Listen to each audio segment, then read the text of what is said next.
Mga kakintuhan, pakinggan natin ang New Year's message ni President Ferdinand Bongbong Marcos.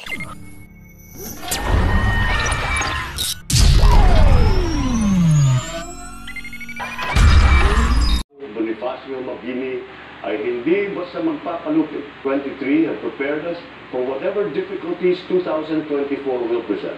Marcos also urging Filipinos to come to saying unity is the key to the country's success.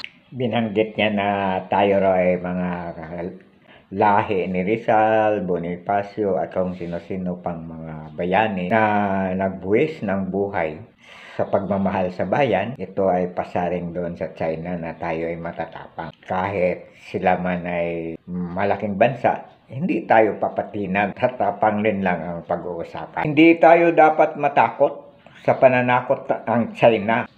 Kahit na may mga naliligaw na mga ibang kababayan natin na ang kanilang ipinaglalaban ay interest ng China, marirealize din nila pag nagkaroon na ng hindi magandang pangyayari na masasaktan.